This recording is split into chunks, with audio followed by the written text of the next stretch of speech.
감사합니다. 할렐루야의 귀한 찬양 감사드립니다. 자, 오늘은 대림절 세 번째 주일입니다. 대림절은 성탄을 기다리는 절기죠. 주님의 초림을 기다리는 절기. 보통 우리가 교회 절기라고 하면 떠오르는 게 있습니다. 부활절, 추수감사절, 성탄절, 이런 큰 절기만 기억을 하는데, 이 교회가 정한 절기는 이런 절기들 말고도 굉장히 많습니다. 대표적인 것이 부활절을 기다리면서 40일 동안 지키는 사순절이라고 하는 절기가 있죠. 그래서 성의 수요일 혹은 제2 수요일이라고 불리는 수요일로부터 주일을 제외한 40일간, 그래서 사순할 때 순자는 열흘이라는 뜻을 갖고 있으니까 열흘이 4번이니까 40일 동안 우리가 지키는 것이고, 그래서 그리스도의 고난을 묵상하고 참여하면서 보내는 귀한 절기가 바로 사순절입니다. 그리고 또 하나의 중요한 절기가 지금 우리가 보내고 있는 대림절이죠. 대림절을 우리가 옛날에 대강절이라고 많이 불렀습니다. 한자로는 둘 다 똑같은 뜻을 갖고 있어요. 강림을 기다린다. 예수님의 오심을 기다리는. 그래서 강자를 쓰면 대강절이 되고 임자를 쓰면 대림절이 되는데, 누가 그런 농담을 하더군요. 어쩐지 좀 대강절 그러면 대강 보내는 것 같다, 이런 얘기를 해서, 그거는 아니지만 우리가 총회가 쓰는 공식적인 용어를 써서 우리 교회도 대림절이라고 사용을 합니다. 대림절은 성탄절이 오기 전 4번의 주일을 포함한 4주간 지키는 절기입니다. 성탄절 4주 전부터 우리 여기 있는 것처럼 초를 이렇게 매주 하나씩 켭니다. 그러면서 그 초를 켠다는 것은요, 주님의 오심을 이 초를 켜면서 간절한 마음으로 사모하면서 기다린다, 고대한다, 이런 마음을 뜻하는데, 다음 주일인 대림절 4번째 주일에는 4개의 초를 다 켜게 되는 것이고, 그리고 이제 마지막 성탄절 되면은 큰 초를 하나 붙이면서 이제 성탄절을 맞이하게 되는 것입니다. 자, 오늘 대림절을 맞으면서 이런 생각을 해보게 돼요. 왜 부활절을 앞두고 40일 동안이나 지키는 이 사순절이 중요할까? 또 성탄절 앞두고 4주간 지키는 대림절은 왜 중요할까? 그 중요한 이유가 뭐냐면 바로 준비하는 자세 때문이에요. 한번 따라 합시다. 준비하는 자세. 준비를 잘해야 된다. 모든 큰 일을 앞두고 우리가 준비가 얼마나 중요합니까? 안 믿는 사람들이 제사 지낼 때도 보니까 정말 준비를 철저히 해요. 제사상에 올릴 음식, 제수라 그러죠. 그거 준비할 때도 대강 준비 안 합니다. 온 가족이 모여서 몸과 마음을 깨끗하게 하고 정성으로 준비합니다. 제사 지낼 때도요. 그리고 잘못하면 부정 탄다면서 그 제사 음식을 준비하는 동안에 부정한 말, 행동 못하게 합니다. 정성으로 준비합니다.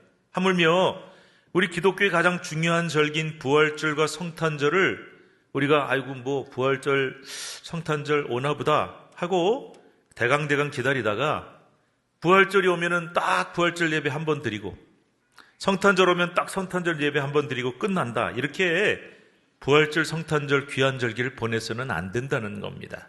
적어도 부활절을 40일 앞두고부터 하나님 앞에 정말 간절한 마음으로 기도하면서 부활절을 준비해야 하고, 성탄절 4주 전부터 초를 켜면서 주님의 오심을 맞이할 준비를 하라는 것이죠. 그런데 우리가 부활절이나 성탄절과 같은 이 중요한 절기가 다 중요한 건 똑같은데요, 분위기가 좀 많이 다릅니다. 어떻습니까? 우리가 부활절을 기다리는 사순절은요, 분위기가 좀 무겁지 않습니까? 그리고 성탄절 기다리는 대림절은 분위기가 굉장히 기쁘고 즐겁고 그런 분위기가 됩니다. 사순절은 회개와 참회의 절기 때문에 좀 무거운 분위기가 될 수밖에 없는 것이고요. 대림절은 기쁨과 또 즐거움과 두근거리는 심정으로 우리가 기다리는 절기이기 때문에 그렇습니다. 자, 아무튼 중요한 것은 사순절이 되었던 대림절이 됐든 여러분 결코 헛되이 보내지 마시고 그 취지에 따라서 잘 준비를 하십시오. 아까 제가 여러분 따라하시라고 그랬죠? 무슨 자세라고 그랬어요? 준비하는 자세. 준비를 잘 하시고 기다리다가 부활절과 성탄절을 맞이하시라는 겁니다. 그러므로 지금 우리가 보내고 있는 이 대림절을 절대로 대강 보내지 마시고요. 정말 주님의 오심을 간절히 사모하면서 기다리면서 촛불을 마음속에 하나씩 켜시면서 기다리는 그런 소중한 기다림의 절기가 되시기를 바랍니다. 자, 그런 의미에서 오늘은 기다림에 대해서 한번 생각을 해보려고 합니다. 기다림이 무엇이냐? 자, 사람들은요, 기다림 하는 말을 들을 때 크게 두 가지의 느낌을 가진다고 합니다. 하나는 두근거린다. 두근거린 기다림이다. 또 하나는 지겹다라고 합니다.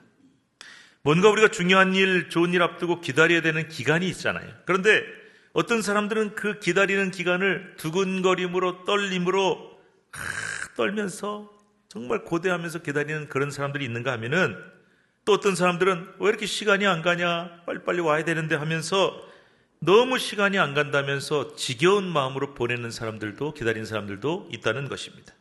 근데 여러분, 성탄절을 기다리는 대림절은 절대로 지겨운 시간이 아닙니다. 지겨운 기다림이 아닙니다. 두근거리는 마음, 떨리는 마음, 기대로 가득한 행복하고 즐거운 기다림이 되어야 이 대림절이 의미가 있다는 것입니다. 자, 여러분들 지금까지 아마 살아오시면서 수많은 기다림을 경험해 보셨을 겁니다. 매일매일 우리는 기다리죠. 버스 기다리고, 지하철 기다리고, 시험을 치르고 발표를 기다립니다. 결혼 날짜를 잡아놓고 그날만을 손꼽아 기다립니다. 반가운 사람이 올라를 기다립니다. 많은 기다림을 우리는 하루에도 여러 번 경험하면서 사십니다. 그러다 그 기다림은 어떤 기다림이었습니까? 지겨운 기다림이셨어요?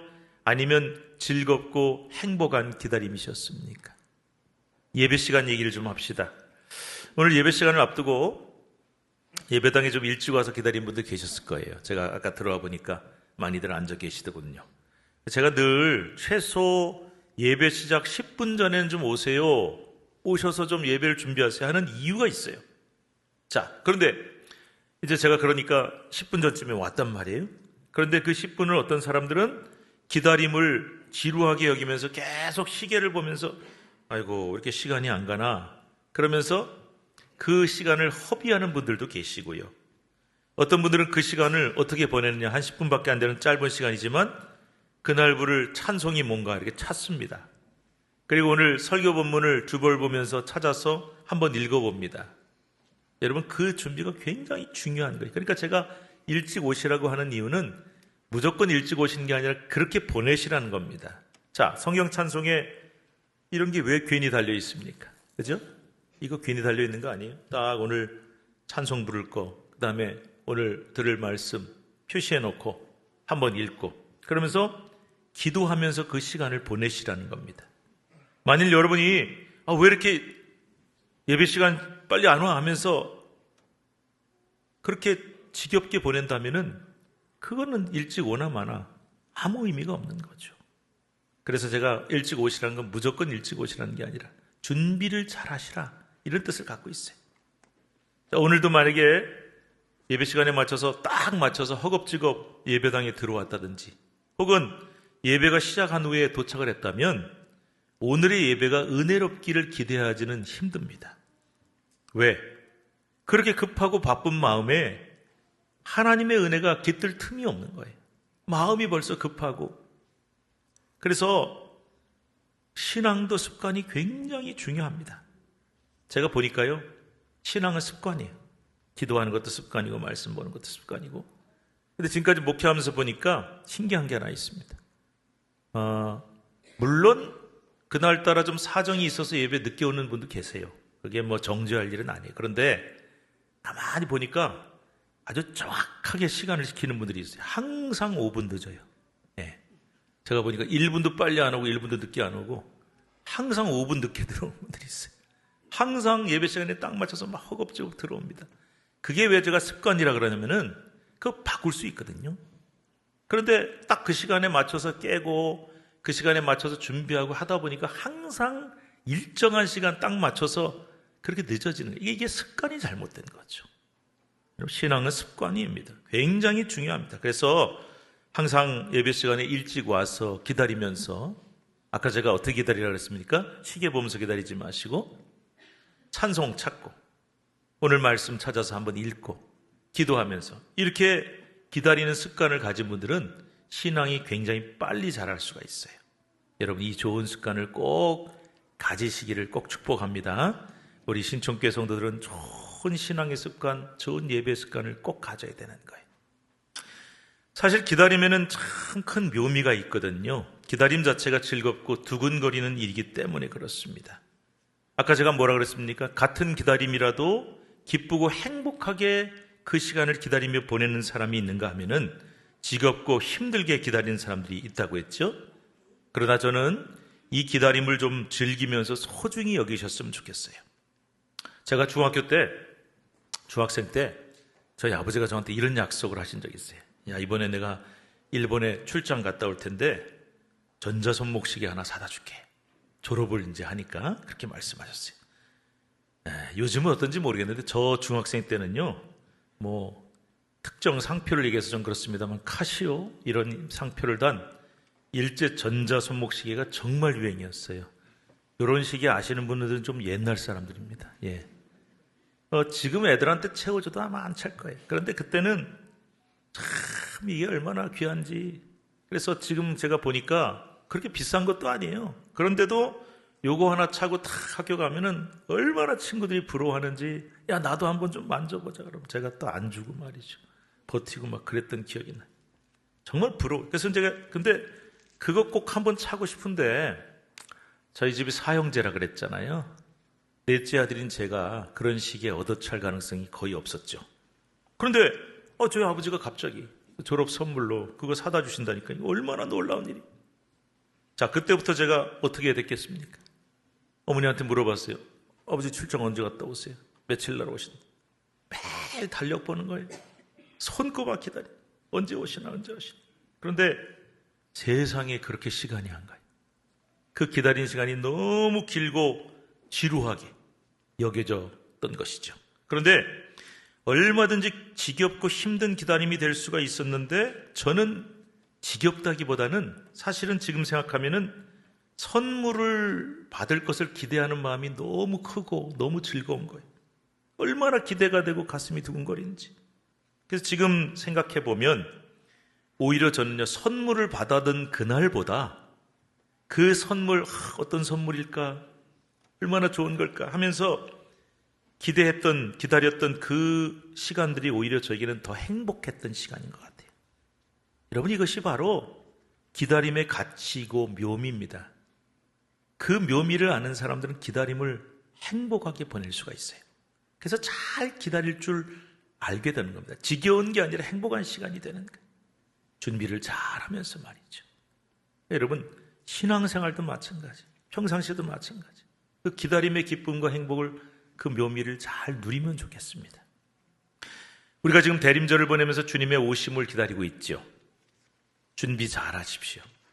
그리고 그 기다림도 꼭 행복한 기다림이 되시기를 바랍니다. 기다림의 묘미를 느끼며 잘 준비하고 기다리는 그런 절기가 되었으면 좋겠습니다. 그래서 대림절이 소중합니다. 자, 구약시대에도 이런 마음과 자세를 가지고 예수님을 기다린 사람들이 있었어요. 구약시대에 예수님을 어떻게 알았냐? 예수님은 나오지도 않는데 바로 그들은 누구냐면 메시아를 기다렸던 사람들입니다. 메시아 신앙을 가진 사람들. 메시아란 말 여러분 아시죠? 기름 부음을 받은 자라는 뜻인데 우리 이스라엘 민족을 구원하러 오실 구세주이시다. 이스라엘 백성들을 간절한 마음으로 우리를 구원하실 구세주 메시아를 기다렸고 고대했죠. 특별히 그 당시의 삶이 너무 힘들었습니다. 이방인들의 침략과 지배와 압제와 서름을 당할 때 이 메시아 신앙, 구세주를 기다리는 신앙이 정말 그들에게는 희망이 되어 있고 큰 힘이 되어줬기 때문에 메시아 신앙이 중요합니다. 그런데요, 이 구약에 나온 메시아의 예언이 굉장히 많은데 그 중에 제일 첫 번째 나오는 메시아에 대한 예언이 뭐냐? 바로 오늘 우리가 읽은 창세기 말씀에 나온다. 너는 교회 오래 다녔어도 처음 듣네. 창세기에 무슨 메시아에 관한 말씀이 나옵니다. 오늘 본문입니다. 여러분 다 아시죠? 하나님이 흙으로 사람을 지으셨어요. 최초의 사람인 아담을 만들어 코에 생기를 넣으시고 그 다음에 그 갈빗대 하나를 취해서 여자인 하와를 만드셨는데 이 두 사람이 하나님이 지으신 이 낙원과 같은 에덴 동산에서 참 행복하게 잘 있었잖아요. 하나님께서는 모든 실과를 먹을 수 있고 뭐든지 할 수 있는 자유를 주셨고 마음껏 행복하게 살아라. 그런데 딱 한 가지 금지하신 게 있어요. 우리가 신앙생활 하면서 말이죠. 하나님께서 우리에게 자유를 주셨습니다. 뭐든지 할 수 있어요. 그런데 해서는 안 되는 것이 있고 넘어서는 안 되는 선이 있어요. 그걸 지켜야 이 행복을 누릴 수가 있는 것인데 하나님이 딱 금하신 게 뭡니까? 다른 건 다 먹을 수 있지만 선악을 알게 하는 나무의 열매는 절대 먹지 마라. 절대 명령. 요거 원칙 지키면 그 전제하에 행복을 누릴 수가 있었단 말이죠. 그런데 어느 날 아까 우리 그림에도 나왔지만 하나님이 지으신 들짐승 중에 가장 간교한 뱀이 하와를 유혹합니다. 야, 이 선악을 알게 하는 나무 열매 하나님이 먹지 말라 그랬다며. 먹으면 죽는다 그러셨어. 야, 그건 먹어. 절대 안 죽어. 걱정하지 마. 하나님이 너희들 오스룩하니까 속인 거야. 여러분이 마귀 사탄의 음성은요 정말 달콤합니다. 얼마나 솔깃한지 몰라요. 그러면서 야, 바보같이 그 말 믿어.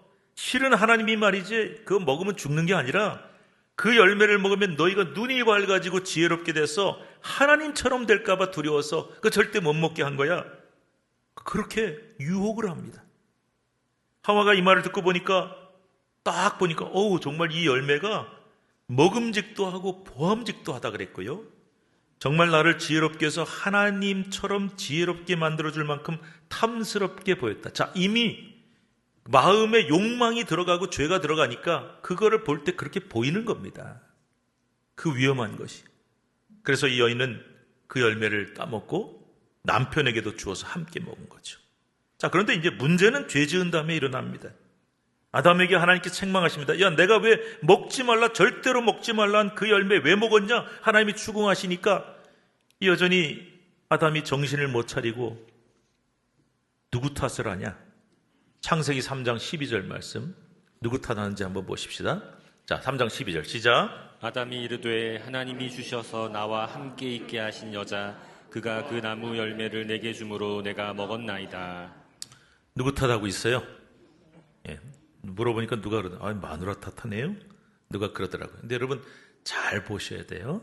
부인 탓만 하고 있는지. 자, 조금 유치할 수 있지만 제가 하라는 대로 한번 따라 하시기 바랍니다. 다른 사람 또 괜히 이렇게 가리키면 오해하니까 여러분 이렇게 해서 앞을 향해서 이렇게 한번 해보세요. 앞사람 가리키지 마시고 이렇게 해보세요. 자, 우리가 누군가를 한번 해보세요. 누군가 지적하고 탓할 때 이렇게 하죠.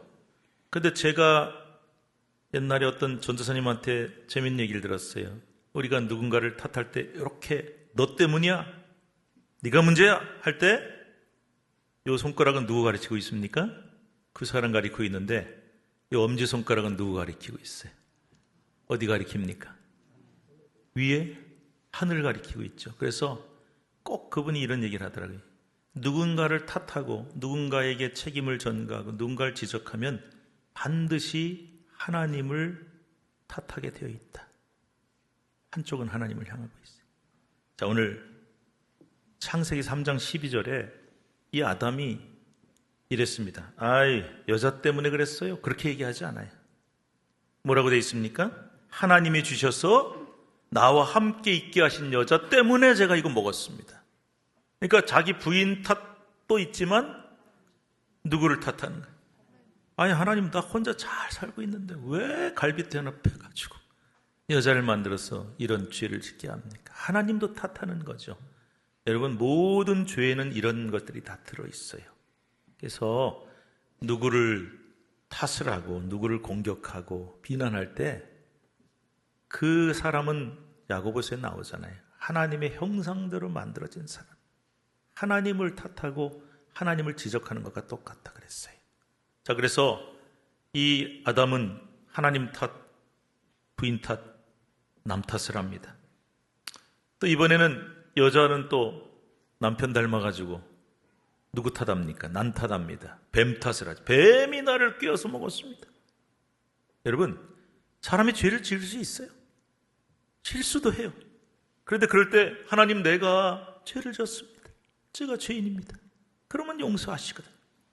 그런데 내 죄를 인정 안 하는 사람은 더 문제가 되는 거고, 그리고 회개를 안 하는, 그럼 어떻게 됩니까? 남 탓하는데 급급하면 어떻게 되겠습니까? 누구 때문이라고 말하면 뭐가 되겠습니까? 내 죄를 인정하지 않은 거예요. 그러면 더 큰 벌을 받을 수밖에 없습니다. 그래서 하와를 꿰어서 선악과를 먹게 한 뱀도 저주를 받지만 이 아담과 하와에게도 아무리 남 탓을 하더라도 죄는 자기들이 졌으니까 그 자신들에게도 무서운 저주가 주어지죠. 뱀에게는 어떤 저주가 내렸습니까? 너 평생 배로 기어다니면서 흙을 먹고 살아라. 이게 뱀에게 주어진 저주. 여자에게는 어떤 저주입니까? 임신하고 해산하는 고통을 받아라. 그리고 남자는 평생 땀을 흘리며 고생하며 일을 해야 되는 저주를 받고, 그리고 무엇보다도 아담과 하와는 그렇게 행복했던 낙원 에덴 동산에서 영원히 쫓겨나는 저주. 그리고 가장 중요한 것, 영원히 살 수 있었던 그들이 이제는 죄 때문에 죽음을 맛보고 흙에 묻혀야 할 처지가 되고 만 거죠. 절망입니다. 이제 소망이 없어요. 왜 소망이 없습니까? 평생 농사 짓고 그야말로 뼈 빠지게 일하다가 애 낳고 고생하다가 그냥 때 되면 죽고 죽으면 땅에 묻혀서 썩고 말 인생이 되고 말았으니까 이게 이제 소망이 없는 거예요.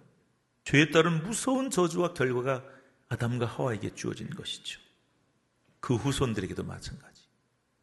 그런데 바로 이러한 무서운 저주와 심판 가운데도 마치 진흙 속에 보석이 찬란하게 빛나는 것처럼 하나님의 말씀이 찬란하게 빛나고 있어요. 그게 바로 창세기 3장 15절 말씀. 너무나 중요한 말씀이에요. 우리 한번 같이 읽어보겠습니다. 시작. 내가 너로 여자와 원수가 되게 하고 내 후손도 여자의 후손과 원수가 되게 하리니 여자의 후손은 내 머리를 상하게 할 것이요 너는 그의 발꿈치를 상하게 할 것이니라 하시고. 자, 성경학자들은 이 창세기 13장 15절을 원복음이라고 불러요. 한번 따라 하실까요? 원복음. 원복음이라는 것은 최초의 원래 복음이다라는 뜻이에요. 최초의 복음. 여러분, 구약에도 복음이 나온다는 사실을 아실 거예요. 그런데 창세기 3장 15절에 성경 최초의 복음이 나온다? 이거는 잘 모르셨을 수 있어요. 이게 왜 복음이냐? 이게 왜 최초의 복음이냐? 여기에 메시아에 대한, 그리스도에 대한 예언이 창세기 3장 15절에 들어가 있기 때문에 최초의 복음이 되는 것이죠. 자, 15절은 이렇게 시작합니다. 내가 너로 여자와 원수가 되게 하겠다. 내가는 하나님이시고요. 너는 뱀이에요. 여러분, 뱀. 여러분, 제가 이렇게 길가에 나가다 뱀을 보니까 저도 놀라지만 여자들이 한 10배 놀라더라고요. 누구 때문인지 아세요? 하와 때문에, 하와 때문에. 뱀을 여자와 원수가 되게 하고 뱀의 후손도 여자의 후손과 원수가 되게 하겠다. 이렇게 말씀하셨어요. 그래서 여자들이 유난히 뱀을 무서워하는 거고 즐겁하고 소리 지르는 하와 때문인 거 여러분 아셔야 됩니다. 근데 여기서 뱀은 단순히 뱀이라는 동물만 지칭하는 게 아니라는 겁니다. 이 뱀은요, 사탄을 의미합니다. 우리 영원한 원수 마귀 사탄. 이 사탄이 하와를 꿰어서 불순종의 죄를 짓게 만들었죠. 그리고 남편까지 죄 짓게 해서 부부가 다 죽게 하고 부부가 다 망하게 했어요. 영원한 저주를 받게 만들었어요. 기억하세요. 마귀 사탄은 절대 우리가 잘 되게 하는 일을 하지 않아요. 반드시 마귀 사탄은 우리를 망하게 하는 일, 넘어지게 하는 일, 죽게 하는 일만 시켜요. 그리고 성령님은 반드시 우리가 잘 되게 하는 일만 하세요. 그래서 우리가 이게 성령의 역사인가 마귀 사탄의 역사인가 구분하는 방법이 뭐냐? 아무리 생각해도 이거는 저 사람을 살리는 일이고 내가 잘 되는 일이고 우리 모두가 기쁜 일, 그건 성령의 역사예요. 근데 이거는 내가 아무리 내 마음에 유혹이 있고 하고 싶은 마음이 있고 막 분노가 일어나고 그래도요, 이거는 서로 힘든 일이야, 괴로워지는 일이고 망하는 일이야. 그러면 이거는 반드시 마귀 사탄의 일이에요. 우리가 이걸 구분해서 절대 그 일에 개입되면 안 됩니다. 우리가 자칫하면 마귀 사탄의 심부름꾼 노릇을 할 수가 있게 돼요. 그래서 죄의 삭은 사망이에요, 여러분. 사람 죽이는 일이에요. 따라서 우리도 아담과 하와처럼 마귀 사탄의 유혹에 넘어가 죄를 지면 당연히 저주를 받게 됩니다. 죽음이고 영원한 형벌이고 지옥불 떨어지고. 근데 우리가 이렇게 죄 짓고 지옥에 떨어지면요, 그거는 누가 제일 좋아할까요? 한번 맞춰보세요. 우리가 죄 지어서 지옥불 떨어지면 누가 제일 박수치면서 좋아하겠어요? 마귀 사탄이 좋아합니다. 아이고. 저는요, 마귀 사탄이 매일 통계를 내고 있다고 생각해요. 오늘도 저 한 사람 지옥불에 떨어뜨렸다. 오늘도 저 한 사람 시험 들고 죄짓게 해서 망하게 만들었다. 매일 몇 사람씩 통계를 내면서 박수치며 즐거워할 일이에요. 그렇지 않습니까? 그런데 하나님 입장에서는 절대 그러면 안 되죠. 한 영혼이라도 지옥불 떨어지면 안 돼요. 한 영혼이라도 망하면 안 되죠. 그래서 어떻게든지 희망을 줘야 되지 않겠어요? 우리가 인간이라 부족해서 죄도 짓고 실수도 하지만은 그걸로 영혼이 끝이다, 어떤 소망도 희망도 없다 그러면 안 되잖아요. 희망이 있어야 될 거 아니에요. 그래서 주신 희망의 말씀이 바로 창세기 3장 15절이라는 것입니다. 여기에 여자의 후손이란 말이 등장하죠. 이 여자의 후손은 누굴 뜻하냐? 바로 예수 그리스도 메시아를 뜻하는 거예요. 이것을 증명하기 위해서 마태복음 1장은요, 이 족보가 나오는데, 누가복음에도 여러분 족보가 나오는데요, 마태복음에도 예수님 족보, 누가복음에도 예수님 족보인데 이게 같은 것 같은데 많이 달라요. 한번 비교해서 읽어보세요. 마태복음은 쭉 내려가는 족보예요. 그래서 아브라함부터 시작해서 아브라함의 자손 쭉쭉쭉 내려가서 예수님까지. 근데 누가복음의 족보는 위로 올라가는 족보예요. 예수님으로부터 시작해서 쭉쭉쭉 올라가서 아브라함을 넘어서서 누구까지 가냐? 아담까지 올라가요. 이 족보가 목적이 뭐냐? 예수님은 아담의 후손이다. 아담과 하와의 후손이 바로 예수 그리스도다. 이걸 얘기하는 건데, 그 뜻이 뭐냐면은 하나님은 죄로 말미암아 죽게 된 아담과 하와 그리고 그 후손인 인류 전체에게 여자의 후손으로 태어나실 예수 그리스도를 약속해 주신 것이고요. 그분이 메시아가 되어서 그분으로 말미암아 우리는 영원히 죄 사함을 받고 구원받게 된다는 복음을 창세기로부터 성경 전체에 걸쳐 우리에게 약속해 주고 계시다는 거죠. 그래서 이제 오늘 3장 15절에 뒤에 보면 이런 말씀이 나와요. 한번 같이 읽어봅시다. 시작. 여자의 후손은 내 머리를 상하게 할 것이요 너는 그의 발꿈치를 상하게 할 것이니라. 자, 여자의 후손이 누구라고 했어요? 예수 그리스도 메시아가 내 머리, 뱀 머리를 상하게 할 것이다. 거꾸로 뱀과 후손은 그 여자의 후손인 예수님의 발꿈치를 물고 상하게 할 것이다. 이게 무슨 말일까요? 뱀은요, 사탄은 예수님을 상하게 하길 원해. 예수님 때문에 구원받으면 안 되니까. 그래서 발꿈치를 물었어요. 그래서 예수님을 십자가에 매단 거예요. 이 독사가 발꿈치를 칵 물면은 독이 우리 안에 들어와서 우리를 죽이지 않습니까? 사망의 독으로 예수님을 물고 십자가에 달려 죽게 만들었어요. 그래서 영원히 이제 끝나고 영원히 예수님은 패하고 사탄이 이긴 걸로 보였어요. 근데 여러분 어떻게 됐습니까? 주님은 사망의 권세를 이기시고 사흘 만에 무덤에서 부활하십니다. 원수를 다 이기고 승리를 거두셔서 구원을 완성하신 거예요. 그래서 오늘 3장 15절에 의한다면은 그 뱀이 사탄이 예수님을 물어서 죽이는 데 성공했지만 주님은 오히려 뱀의 머리를 밟아서 승리를 거두시고 영원한 원수를 완전히 멸하게 하셨다는 것입니다. 여러분, 이 최초의 복음, 원복음의 말씀을 믿으시기 바랍니다. 그래서 오늘 죄를 지어 영원한 죽음에 처하게 된 아담과 하와가 바로 이 창세기 3장 15절 원복음 말씀의 소망을 얻게 된 거예요. 우리도 마찬가지. 영원히 망하고 끝나게 된 줄 알았더니 아니다. 오실 메시아 예수 그리스도를 통해서 구원과 영생을 얻을 수 있구나라는 소망을 갖게 되었다는 거죠. 마찬가지로 아담과 하와의 육적인 후손인 우리 모두는 예수 그리스도를 통해 구원을 얻게 되고 오늘 이 예수님의 오심을 간절히 소망하며 기다리는 믿음의 사람들이 될 수가 있었다는 것입니다. 뱀 얘기 하나 해드릴게요. 제가 군목일 때 어느 날 교회에서 이제 예배드리러 온 병사를 하나 만나게 됐습니다. 근데 그 친구가 저한테 목사님, 지난 주간에 아주 신기한 일이 하나 있었습니다. 뭐냐? 그랬더니 거기가 이제 최전방이라다 보니까 뱀이 유난히 많았어요. 근데 어느 날 이제 병사가 진지보수 작업이라 그래요. 막 흙을 파는 건데 그 작업을 하고 있는데 삽을 들고 막 땅을 파고 있는데 갑자기 커다란 뱀이 하나 나타나서 머리를 탁 들고 달려들더라는 거예요. 그래서 저보고 그래요. 틀림없이 독사입니다.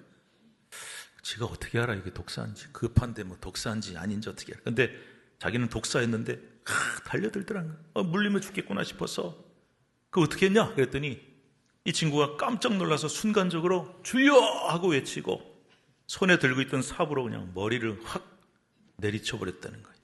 네, 그래서 제가 야, 너 참 믿음 대단하다. 제가 칭찬을 많이 해줬습니다. 그 와중에 어떻게 뱀이 달려드는데 주여 하고 외치고 뱀의 머리를 다 내리쳤냐. 참 대단하다. 믿음 좋다. 그럼 여러분 그 뱀 어떻게 됐을까요? 뱀이 어떻게 됐을까요? 삽에 찍힌 뱀이 두동강이 나고 말았대요. 아, 참 운이 없는 뱀이에요. 하필이면 삽든 사람을 만나가지고. 예. 근데 그 다음에 또 뭐라 그러냐. 근데 목사님, 딱 그걸 보더니 대대 선임하사가 오더니 그 병사 보고 야, 그 뱀 놔주라 그러더래. 그 두동강 난 뱀 뭐 하시려고? 그거 뱀술 담가 먹으면 참 좋겠다 그러더래. 그래서 그 뱀은 그날로 바로 그냥 유리 그릇으로 담겨서 뱀술이 됐다. 뭐 이렇게 얘기를 하더라고요. 여러분, 제가 지금 오늘 뱀술 얘기하는 거 아닙니다. 무슨 얘기 하려고 그럴까요? 뱀은 오늘도 우리에게 달려듭니다. 머리를 치켜들고 맹독을 품고 우리에게 달려듭니다. 우리가 세상의 삶을 살아갈 때 그 뱀이 계속 우리를 공격해요. 아담과 하와를 물려고 했던 것처럼. 그 병사에게도 그렇듯이 이 뱀은, 마귀 사탄은 오늘도 우리의 발꿈치를 물려고 하고 죄라고 하는 맹독으로 우리를 죽이려고 달려듭니다. 그래서 우리가 계속 영적 전쟁을 치르는 거고 우리가 수많은 환난과 유혹과 핍박을 받는 이유가, 고난당한 이유가 여기 있는 거예요. 여러분 기억하십시오. 바로 그때 그 뱀이 달려들 때 우리 손에 뭐가 들려 있을까요? 무엇이 들려 있을까요? 삽은 아닙니다. 무엇일까요? 바로 십자가. 십자가가 들려 있다는 사실을 반드시 믿으시기 바랍니다. 예수님의 십자가. 나를 위해 주님이 달리셔서 나를 구원하신 십자가. 그리스도의 보혈의 피가 묻은 십자가가 여러분 손에 들려 있는 거예요. 그러면 우리는 그 뱀이 달려들 때 그 뱀의 머리를 십자가로 내려치기만 하면 되는 겁니다. 그러면 그 뱀은 반드시 두동강이 나고 말 것입니다. 그래서 제가 여러분께 분명히 말씀드립니다. 교회를 오래 다니고 신앙생활을 오래 했어도 늘 내 마음속에 십자가를 품고 가지고 다니는 사람과 그렇지 못한 사람은 엄청난 차이가 있어요. 뱀이 우리를 물려고 달려들 때 내 손에 아무것도 안 들려 있는 거예요. 그런데 그 예수님 보혈이 묻은 십자가를 우리가 들고 있다면 그것으로 뱀의 머리를 치면 되고, 그럼 우리에게는 예수 그리스도처럼 뱀의 머리를 짓밟아 두동강 낼 무기가 십자가가 있기 때문에 세상이 그 어떤 공격과 유혹과 위협을 당한다 할지라도 우리는 결코 흔들리지 않는 믿음을 가질 수가 있게 되는 것입니다. 사랑하는 여러분, 이렇게 창세기로부터 구약 전체에 예언된 예수님께서 2000년 전 베들레헴 구유에 나셨습니다. 그리고 올해 2024년에도 어김없이 성탄절을 통해 우리에게 오십니다. 오늘 뜻깊은 대림절 세 번째 주일을 맞으면서 이 오신 메시아, 그리고 오늘도 계속해서 우리에게 오실 이 메시아이신 예수님을 손꼽아 기다리면서 참된 구원의 소망과 기쁨을 한껏 누리시고, 그리고 십자가의 용사로서 그 어떤 뱀의 공격도 물리칠 수 있는 강력한 권능과 믿음을 가지신 저와 여러분 될 수 있기를 주님의 이름으로 축복합니다. 기도합시다. 하나님 감사합니다. 주신 말씀 마음에 새깁니다. 하나님, 오늘도 끊임없이 뱀이 우리를 물고 그 죄의 맹독으로 죽이려고 한다고 말씀하셨습니다. 주님, 우리에게 십자가를 들려주셨으니 오늘 이 대림절에 주님을 기다리는 간절한 마음, 기쁨뿐만이 아니라 내 손에 그냥 기다리는 것이 아니라 십자가 들고 어떠한 뱀의 공격과 사탄의 권력에도 맞서 승리할 수 있는 믿음을 허락하여 주시옵소서. 그러한 주님의 능력과 오심을 기다리는 기쁘고 복된 대림절이 되게 하여 주옵소서. 예수님의 이름으로 기도드리옵나이다. 아멘. 오늘 특